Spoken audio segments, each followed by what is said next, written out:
Tuning in to the online broadcast network, AfterBuzz TV. Over 20 million weekly downloads in over 150 countries, and your number one source for after-show entertainment.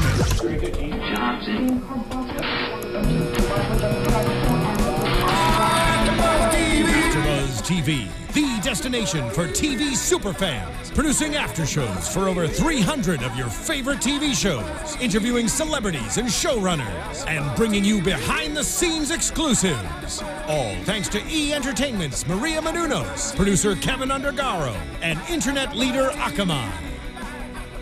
Now, let the buzz begin! Welcome back, AfterBuzzers. Welcome. Back to AfterBuzz TV. We are here doing Grey's Anatomy Season 12, Episode 15. I am not waiting anymore. I'm your host, Marisa Serafini. You can follow me on Twitter at SerafiniTV, and you can follow my co-host. How's it going? Jay Howard, and the handle is JF Howard. Excellent. So, I am not waiting anymore. What were your thoughts about this episode? Well, we were talking about this right before we came on, and did we decide what? First of all, the title of the episode, what it means? I'm not waiting anymore. I think it can go multiple ways. Mm-hmm. We can have Meredith not waiting to date anymore. Mm-hmm. We could have April and Jackson not waiting to tell and reveal about the pregnancy. Right. There's and maybe the patient's I think parents, both patients. Yeah, you had the time as a waiting for their daughter to wake up. I'd say the surgery was long. I'm not lots of waiting for this surgery to end. Ambiguous title. So overall, what were your thoughts of this episode, though? I thought it was a really good episode. Overall, yeah, I would say I would give it a solid 7.89. 7.89. There's a lot of numbers. Say. Yeah. Out of what? Out of 10? Out of 12. Out of 11. I'm gonna say out of 11. Okay, fair enough. I would give it probably the same as 2. Out of 10 or 11 or 12. No. Out of 10.5. Okay, good. How about that? This is a math show now, so good. No, I thought it was. I would put it in the solid. I would say solid episode category. What I liked about this episode, we got back into the relationship aspects of the human aspects. Last week it seemed like it was really heavily based on the patients and the medical cases that were going on, but this went back to the doctors. I agree, and I was thinking about this. I think the reason that we felt like last week was a little bit of a weaker episode because it was more patient centered is because it feels like as we are on, we're getting nearer to season like 13, 14, 15, like it's you can feel the storyline starting to close out a little bit, and the window of how much they have left to tell is starting to close. And so you're kind of like, okay, I don't know if it feels like we don't have time to sit here and have a storyline that doesn't move forward. Exactly. Well, I think a lot of the characters move forward in this episode. Yes. So, all right. Thus, where my 7.89 scoring system which is still fairly pretty high. Yeah, I would say, yeah. Out of 11, yeah. So let's talk about, obviously, the biggest topic of this episode. Avery now knows about April's pregnancy. But we also, because we saw at the end of last episode that Arizona was the one to spill the beans. Right. And we both discussed last after show that she was in the wrong for saying that. We still both agree that she was wrong? Yeah, yes. I think the beginning, the opening of the episode showed, it like backed up a little bit, and it showed kind of like the 5 minutes prior to her telling him, right? Like the kind of the prior to the conversation. And I thought that we were going to learn something that made me be like, oh, okay, I get that. It makes sense that she broke the news to him there. But no, I didn't. And I mean, I still think it's just as messed up as last week. Yeah, because we said last week that we didn't see the full situation and how she revealed the information, just knowing that she did. And this episode completely validated that she was totally in the wrong. She blurted it out. She felt like she was going to hold her tongue back, but then she just spitted it out. And then that was not good. Before we get into the, Jackson and April, like that intense storyline, if you look at Arizona, she spent her entire storyline episode was trying to go to different people and trying to like, can you affirm that this is a good idea? And everyone was like, no, bad idea, shouldn't have done that. She went to Amelia. She's like, no, you did something indefensible. She went to Callie. And Callie was like, no, girl, you were wrong. And even Bailey, who said, I have no words of wisdom for you. Right. So when you get validation from 3 other people saying that you were in the wrong, good chances you were in the wrong. And certified AfterBuzz hosts also say you're in the wrong. So let's just say validation from 5 people. So Arizona, you were in the wrong. I think Callie, in a way, surprisingly, had probably the best advice to Arizona during this situation, where she said that you have to wait it out, and because that's not your decision for her to forgive you. That's right. That's her decision. Wait, wasn't that Amelia that said that? Did I say Callie? You said Callie. Amelia. Amelia was the one who said that. Okay, right. She said you just got to wait it out, which is good. It makes sense. You can't push her to forgive you. Yeah. Because when you do that, even though you're asking for forgiveness, when you push someone to forgive you like that, it's actually really selfish. You're like, because I need to be able to function. It's important for me to be able to feel good about myself, so I need you to forgive me, like stat. Yeah, Amelia said, accept what you did was wrong, wait, give it time, maybe April will forgive you, and maybe not, but it's not up to you. Which I think is so great, because that kind of shows just how much Amelia has grown with her in a relationship with Meredith, because she was seeking forgiveness from Meredith, and Meredith wasn't forgiving her. So I think it's like words of wisdom for her. She knows what it's like to not be forgiven by someone. Right. So and what about you have to just wait. Right before the elevator door closed, April said, like, you better believe it, because I believe in this stuff when I, like, go to hell. Go to hell. Oh, man. Very intense. Out of April. That was scary, because when she says it, she means it. She actually means it. So, yes, let's talk about April and Jackson, because Jackson now knows. There's a blow up as per usual. I shouldn't say as per usual, but like as expected more so.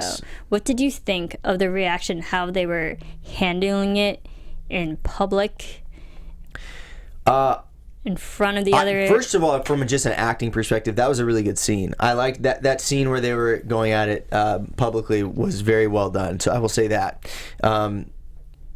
It made me feel a lot, But yeah, they were getting real nasty in front of everybody. And I think Jackson's character has this, like... He's got this like little switch where he just kind of like takes it to the next level sometimes. He gets like a little bit extra vindictive, right? Slightly. It's like extra jabs more so. And what was surprising more to me is like, I get that there's an expected argument, but I was more surprised it was out in the public when he was so angry that he didn't know. And now completely kind of throw that idea out the window when you're yelling in front of everybody else. Now everybody else knows. So what I understand his frustration that, again, and I did love his conversation with Weber, and Weber says, hey, yeah, you found out late, but I found out years later about a daughter. Wrote so that it's down. Better late than never, though. And he says, yeah, I found out decades later. And Weber tells Jackson, it's happening, so step up. Yeah. Well, all right. And I love that, because Weber, he surprises me in a lot of different ways. He is the Papa Bear of the hospital, and he will give the father advice, because Avery does say, hey, you're not my father, but like, no, I'm not. But someone ought to be. Someone's got to be your father in this. Yeah. Someone has to be give that fatherly advice who's been in that situation or been in a similar type of. He didn't really take emotional advice, though, situation. Did he? Jackson didn't. Jackson? You don't think Jackson took that? No, I don't think so. Not at the very end where he, basically says he expects her to have an abortion. I don't think that's taking his advice. I didn't see it that way. I saw. His conversation with Weber was good enough for Jackson to go over to April's house. I guess that's true. To actually sincerely apologize. Do you think it was sincere? It felt sincere at the beginning. He's like, all right, I'm sorry we again had another argument, but let's be adults and let's have this child. Whether we are separate and whatnot. And then it went to the next level when the health of the baby got involved. Because See, that's we not how still I read know it. April doesn't want to have this baby checked up. That's not how I read it. My reading of that situation was that he went over there to say, I'm sorry I reacted that way. Now let's, get an abortion for you. Is the way that's the way that I read that scene. Really? That did not go through my head. Interesting. Because okay. Let us know. For everyone who's I might listening. be wrong in this. That's just the way that that I interpreted that scene. You said that he thought that they were going to have the baby, and that he only mentioned the abortion if the baby was sick. Is that what you're saying? No. I'm saying that I see Jackson going over there and accepting that, hey, now that we know that there's a child involved, let's do what's right and be parents, and let's have this child. But then when we find out that April hasn't done medical checks on this baby, and that's where it kind of dug up those old feelings, because the first baby had medical problems. And I mean, do you believe in April's logic of wanting to wait because the first baby tore them apart literally, so she says, and the second baby might do the exact same thing? Do you think that's good logic on April's part? No, I mean she, we talked about this a few episodes back. She's a medical professional, so she should, if you have that kind of information at your fingertips, then you should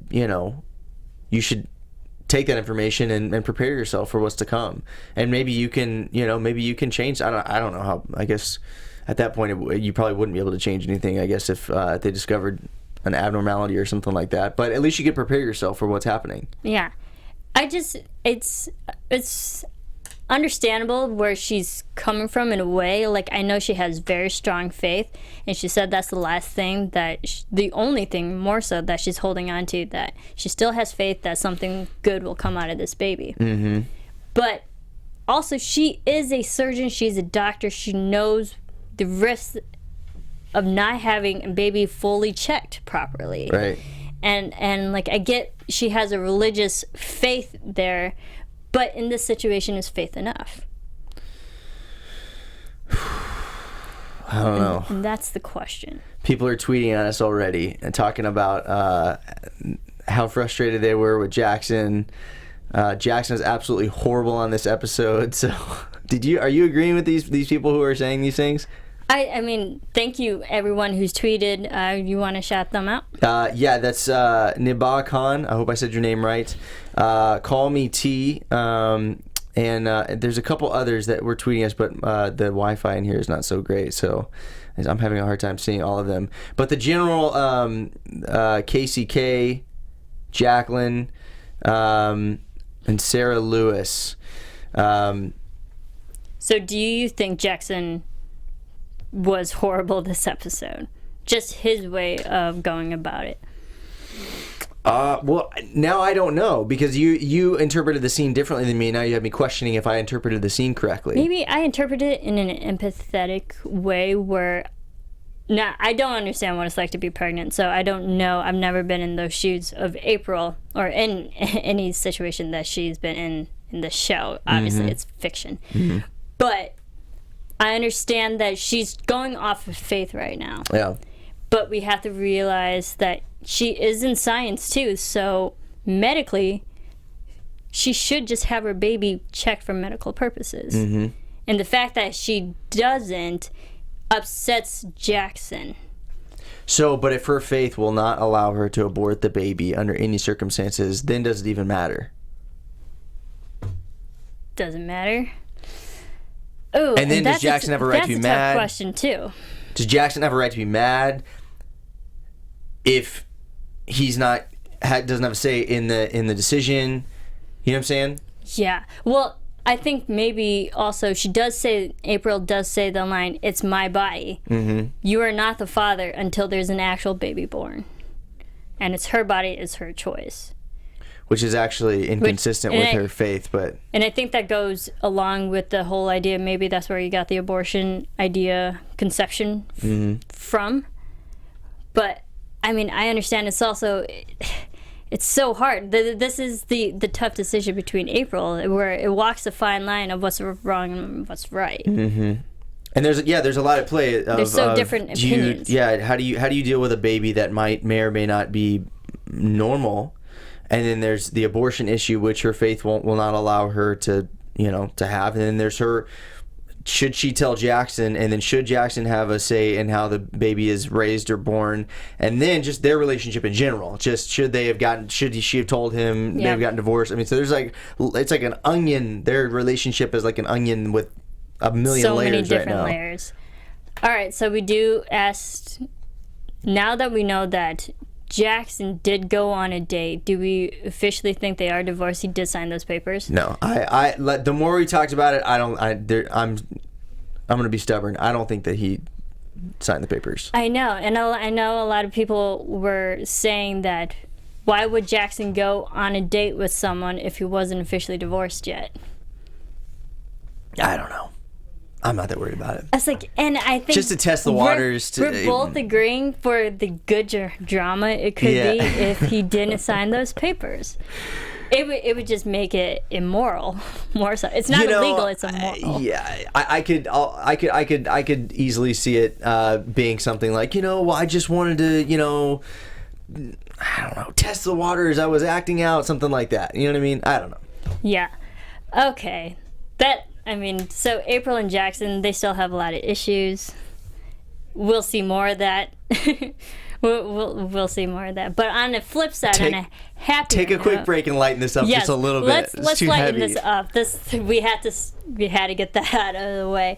But on a happier note, do you know what's a cool new show that you should watch? What's a cool new show I should watch? It's actually I know the answer. Our creators here at AfterBuzz TV, Kevin Undergaro and Maria Menounos, they have a new show. It's called The Tomorrow Show. The Tomorrow Show. It's a fun talk show. You should definitely tune in. Live on thetomorrowshow.com. Go over there and check it out. Their live show is 7 to 9 p.m. Pacific Standard Time on Mondays and Thursdays every week. It's pretty cool. If you don't know our creators, then you guys should definitely go over there and check theirs out. Maria Menounos, Kevin Undergaro, they just got engaged. I know. And in the first episode, I listened to the first two thus far. In the first episode, they tell their whole engagement story, which is cool. They hear behind the scenes. Story. He did it on Howard Stern. Freaking cool. Love the behind the scenes. They've been in the Hollywood spotlight forever. They have all these fun stories behind the scenes. If you want to know all those details and dishes on just background Hollywood things, they know it all. So go over there, thetomorrowshow.com, and also download it on iTunes. Just like you download our Grey's Anatomy, you can download their show too. It's called The Tomorrow Show. Leave a review and subscribe to it. It's absolutely free. You support AfterBuzz, support our founders, Kevin Undergaro and Maria Menounos, thetomorrowshow.com. And you'll also see some other AfterBuzzers like Lauren LaGrassa, Roxy Stryer, Ashley Daniels. You'll see some of my graphic designing. Oh, no big deal. Famous much. Yeah, so thetomorrowshow.com. It's a really great show. Let's get back to our show. Get back to it. All right. We got a couple patients this episode. Let's start with patient Kelsey. Patient Kelsey. Ooh, triple transplant. Organ transplant. It was the liver, the lungs, and the pancreas. Yes, all three. Boom. What do you think of this episode?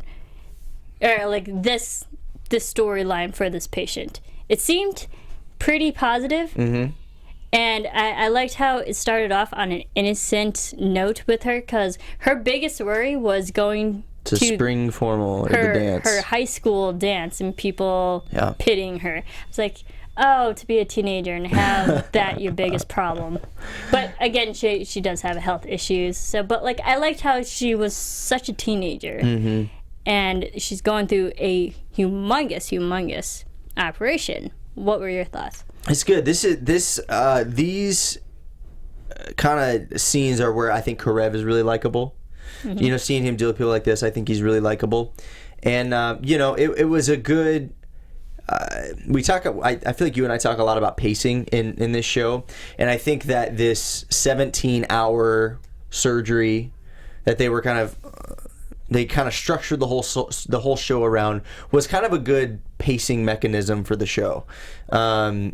A lot of the show kind of happened with them getting ready for the surgery and then going into the surgery and coming out of the surgery, and Meredith shaving her legs, and then going back in, and then Yeah, like everything kind of centered around that. So I thought it was kind of a good mechanism by which to create this episode around. I liked it. And you know what? We hear that this is going to be a long 17-hour procedure and everyone's gearing up and whatnot. But like, I never really felt that this surgery was going to go wrong.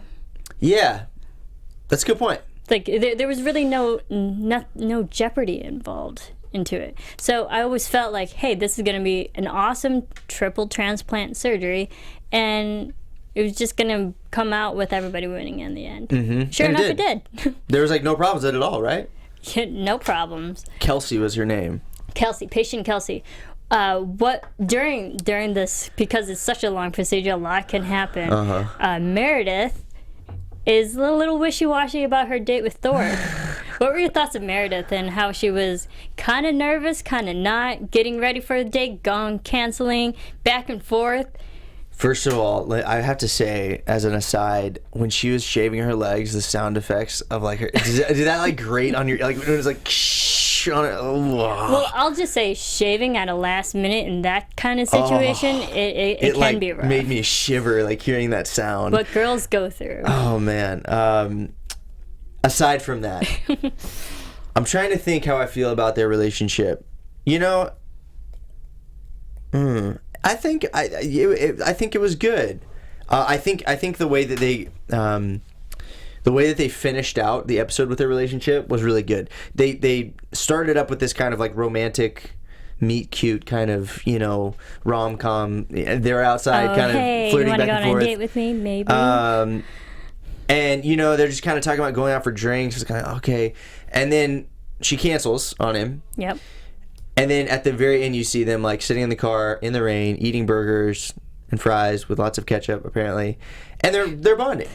I thought it was good. I thought it was charming the way that they ended it. I loved it. I loved the ending, and I loved how when they were talking, they're like ketchup, napkin. It's kind of like scalpel. Right. Oh yeah. Very procedure. That's true. I didn't think about that.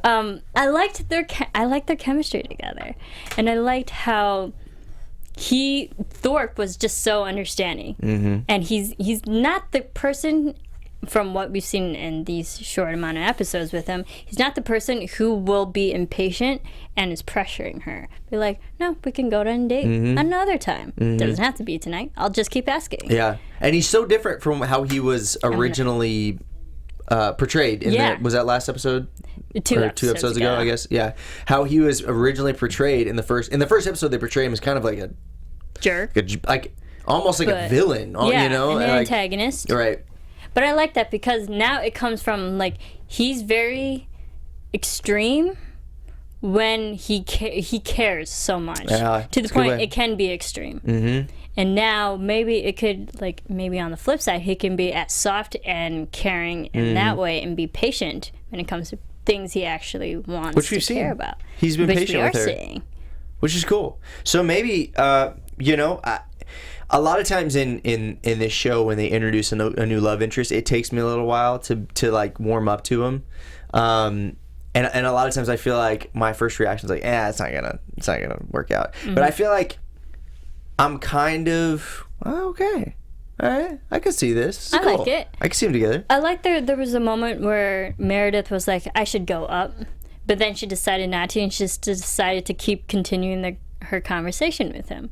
So I was like, okay, so she does like him. She will keep spending more time with him. Like she could have decided to end it, right? But she decided to continue. Right. So there's possibility that this relationship can go on. Yeah. I like it. Yeah, absolutely. Absolutely. So I'm sure I feel like we're in for the long run on that. And prediction, maybe should I save this for later? No. Maybe save prediction for later. All right. We have another patient to get to. Patient that's true. Tess. She's not in it for the long run, unfortunately. Terrible. Gosh. All right. So patient Tess, her and her fiance Michael, they were on rock climbing. Right? Yeah, on a mountain rock climbing, and her parents were not too happy. And poor Tess during this situation. What do you think of this? Did Tess's storyline seem a little out of left field to you? No, it didn't. That was my only thing with this episode. Is it just seemed that storyline seemed kind of strange. It didn't I wouldn't say left field. I would say not concluded. Because they left it open-ended. Because we do realize, unfortunately, Owen and Riggs and April, during this situation, their patient, they were operating and she's brain dead. Mm-hmm. You know what? As we're sitting here right now, I take back everything I just said because I just remembered that patient led to the conversation between Riggs and Owen, so there was a reason for it. We'll get to that too. I'm sorry, guys. No, you're fine. Yes, unfortunately, she's brain dead, and really, there's nothing that more they can do to help save her. What do you think of the parents' reaction and deciding to keep taking care of Tess when the fiance Michael was like, "This is not what Kelsey wants"? Because we did see the moment in the operation room. They're like, "We don't know what she wants. We don't know what the patient said is," but Michael did. But the parents aren't for it. It's parents for you. It's parents. They want to hold on to hope. I mean, when Riggs, was it Riggs? Or Owen? Riggs said, well, who knows? Can't, don't let go of hope, or whatever he said, something like that. Yeah. Something about hope. I can't find it. He's giving them hope, and I don't know if that's right or wrong to do that for parents, but how can you blame them? It's also, we also immediately see the parents were not approving of Michael. They didn't like him. You can tell. They're like, well, we told you guys to stay away from that mountain, and you keep bringing her back. Right. So we know the parents are already against Michael. So because parents are the technical family, and Tess and Michael weren't married yet. And he said, that's what sucks, is he said, if this would happen 2 months later, I would have, been able to make the decision myself, right? Which is unfortunate. So the parents had to say. Yeah. Oh, and then, so we kind of, the audiences just know that they're going to move her to a long-term acute facility. Because they're looking at the brochures. It's sad. It's just unfortunate. Poor Tess. But, like I said, it does move us into further information, which it's really interesting because at the beginning of this season, we learned what happened to Owen's sister Megan, and I thought that was the end of it. You know what I mean? I thought that this, I was like, okay, cool, we have all the information of what happened, but now they're continuing to give us more information, and it's not exactly what we thought, because Riggs points out that, and I guess we're still not even positive. So, the helicopter went down. She was in a military helicopter. It went down, and there was still some possibility that she was alive, and Owen left her. Well, Owen was going to go with Megan, or Riggs wanted to go with Megan, and decided not to because it was actually Megan's patient in the beginning. So Riggs let Megan take the helicopter, which got unfortunately shot down. Right. And that's where Owen was like, "No, Riggs, that should have been you, not my sister." Yep. And he decided it was Riggs' fault that he let Megan be on the helicopter that ultimately got killed. Right. So we do realize during this whole spat that Riggs, I kind of understand Riggs a little bit too. And he was saying, "Owen, you just need someone to hate, and you're hating me for that because you're the one who decided to let Megan go." And he tells him, if you want someone to hate, look in the mirror. Yeah. And then what happens? What do we think of that? I think he looks in the mirror and he goes and gets drunk. Really back drunk. In his trailer. I was trying to count how many bottles he had open. There were like 1 million bottles in there. I counted at least 12.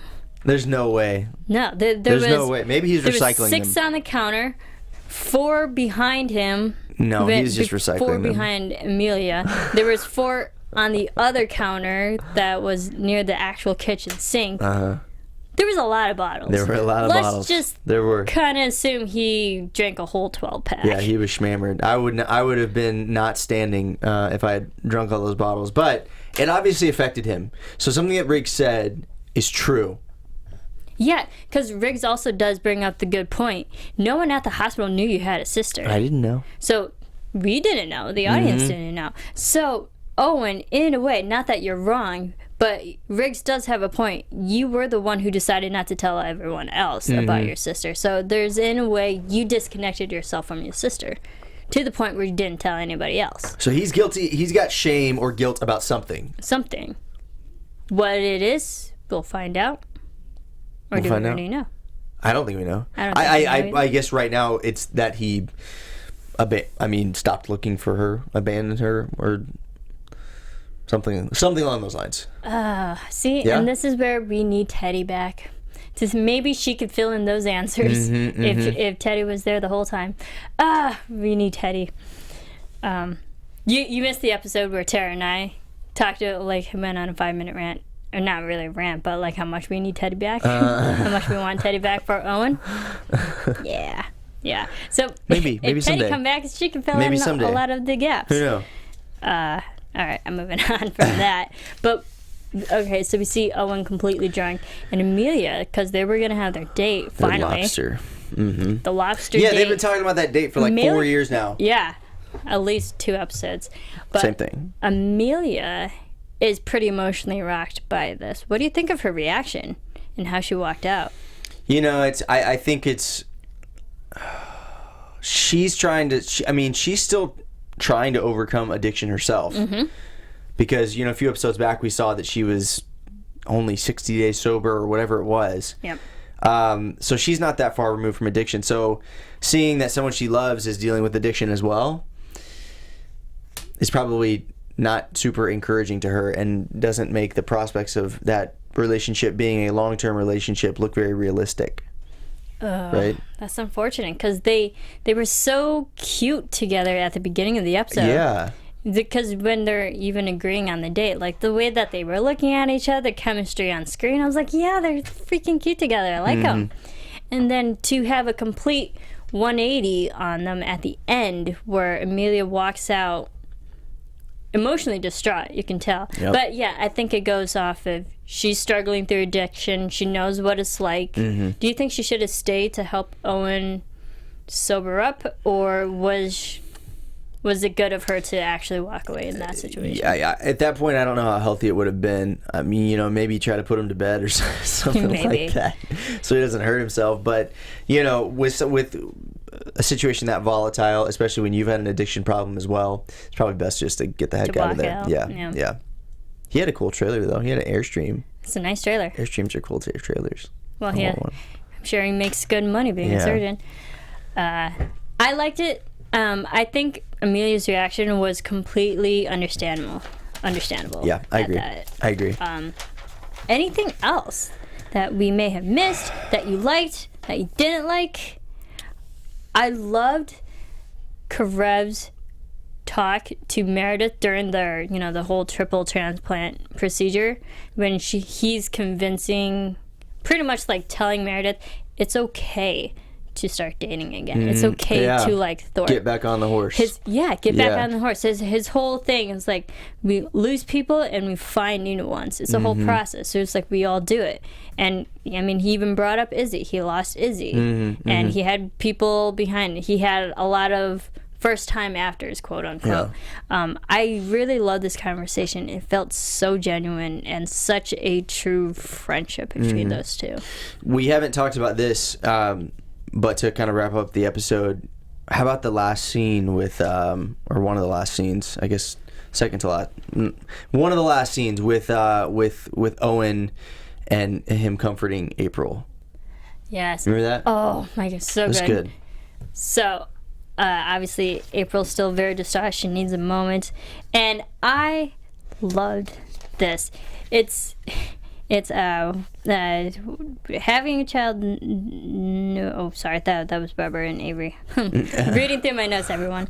But his talk with April was such a sweet moment here. It's it's not screwed up. It's a miracle. It's a miracle, and indeed. I think those are the perfect words he could have said to April, because she is a person of faith, a person of religion, and miracle is such a faithful term that it's it should be a happy thing. It's an unfortunate situation and circumstance that they're in, but at the end of it, childbirth is a beautiful thing. So you got to look at the positive side of that. Positive side of that is exactly, yeah.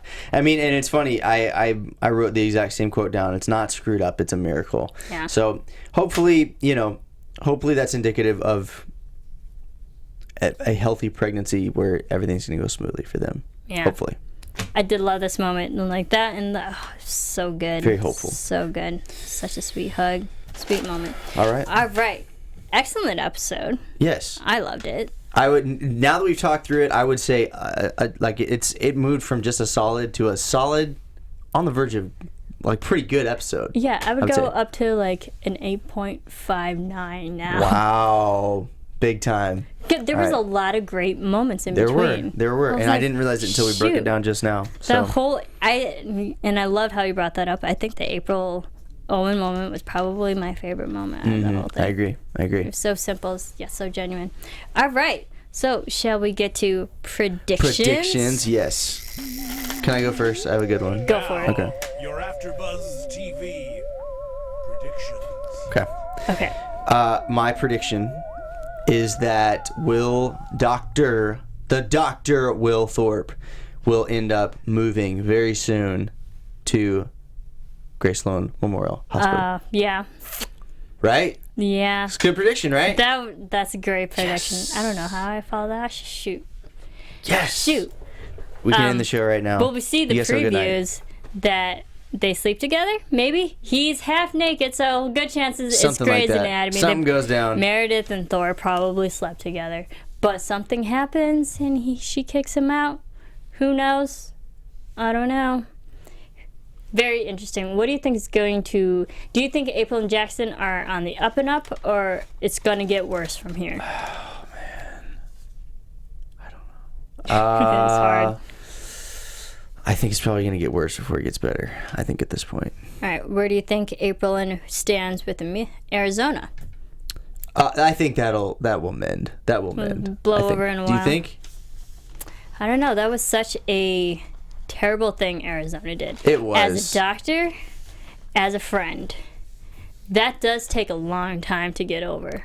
It was. I don't think it's lasting. I'm all about forgiveness, but like I get April. She has other issues, things going on too, but I can see it taking. This could be a long-term issue between those two. Yeah. Is that your prediction? Yeah. Okay. I think so. All right. Thank you, everyone, for tuning in and listening and rating, commenting, and live chat. Unfortunately, we couldn't get to the live chat. The internet's not the best in this room. But trust me, we are listening, we are watching, and tuning into your comments and all of that. So in the meantime, where can everyone keep following you? Find me on all things social media at JF Howard. Great, and you can follow me on Twitter at Serafini TV. You can follow all of us here, Twitter, Facebook, Instagram, all those fun places at AfterBuzz TV. Rate, comment, subscribe, download, check out The Tomorrow Show as well, as long as Grey's Anatomy. Thank you everyone for tuning in, and we'll see you next time. From executive producers Maria Menounos, Kevin Undergaro, Phil Svitek, and the entire AfterBuzz TV staff, we would like to thank you for listening to the AfterBuzz TV network. To watch or listen to other after shows and post comments or questions, be sure to visit AfterBuzzTV.com. I'm Sir Richard Wentworth, and this has been a presentation of AfterBuzz TV. Buzz you later. The views expressed herein are those of the hosts only and do not necessarily reflect the views of AfterBuzz TV or its owners or principals.